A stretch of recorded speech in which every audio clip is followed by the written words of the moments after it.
Good people, আসসালামু আলাইকুম। এটা হলো আমার মিনিয়েচার সিরিজের সেকেন্ড ভিডিও। এটা হলো মিনিয়েচার টেবিল চেয়ার। চলেন কথা না বাড়িয়ে এটা কিভাবে বানালাম সেটাই আপনাদের দেখাই। প্রিন্টারেস্ট থেকে এই পিকচারটার আদলেই আমি এই মিনিয়েচার টেবিল চেয়ারটা তৈরি করেছি।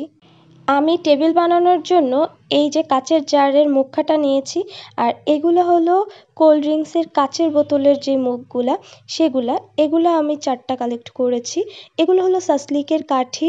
আপনাদের কাছে সাসলিকের কাঠি না থাকলে এইভাবে কটন বার বা টুথপিক ইউজ করতে পারেন। এইভাবে আমি কটন বারের কটনগুলো সরিয়ে নিয়ে এই কাঠিগুলো ইউজ করব। এখন এই যে এই মুখাটা দেখছেন, এটা হলো টেবিল বানানোর জন্য। এটার জন্য আমি 4টা বড় বড় কাঠি কেটে নিয়েছি। আর টুলটার জন্য আমি একটু ছোট করে, মানে টেবিলের থেকে একটু ছোট রেখেছি। এখন গ্লুগান দিয়ে জাস্ট এই 4টা কাঠি আমি চারদিকে সেট করে নেব। জিনিসটা আমি ফার্স্টে ভেবেছিলাম অনেক ইজি হবে, জাস্ট 4টা কাঠি দিয়ে দিলেই হবে।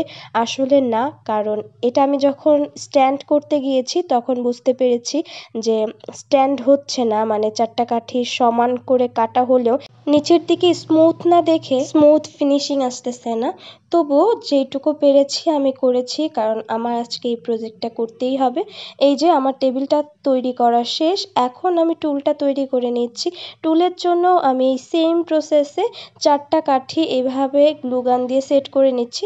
এখানে গ্লুগানটাই ইউজ করতে হবে, কারণ গ্লুগানের গ্লুটা অনেক তাড়াতাড়ি শুকায় যায় আর এটা অনেক ভালো মতোই লেগে থাকে। তো এখানে আমি একটু মাপ দিয়ে কাঠিটা কেটে নিয়েছি, এই যে চারদিকের এই সাইডে সেট করব বিধায়। তো এখানে আমি যেই কটন বারের চিকন চিকন যে কাঠিগুলো ছিল না, সেই কাঠিগুলো ইউজ করেছি। এখানে আপনারা চাইলে টুথপিকও ইউজ করতে পারেন। এটা একটু পাতলা বিধায় এখানে দেখতেও কিন্তু ভালো লাগবে, বেশি মোটা হলে আবার ভালো লাগবে না।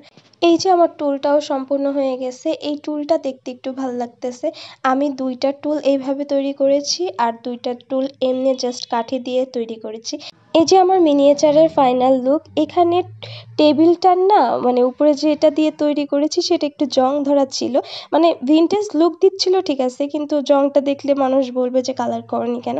তো আমি কালার করতে চাচ্ছিলাম না, যার কারণে না আমি ছোট্ট করে একটা ম্যাট তৈরি করে জাস্ট হাইড করার জন্য উপরে রেখে দিয়েছি। এটার জন্য কিন্তু আবার একটু ভালোও লাগছে। প্রিন্টারেস্টের যে ছবিটা ফলো করে বানিয়েছি ওরা কিন্তু কালার করেনি। ওরা যে টুলের ক্যাপগুলো এইভাবেই রেখেছে, আমি এইভাবেই রাখতে চেয়েছি।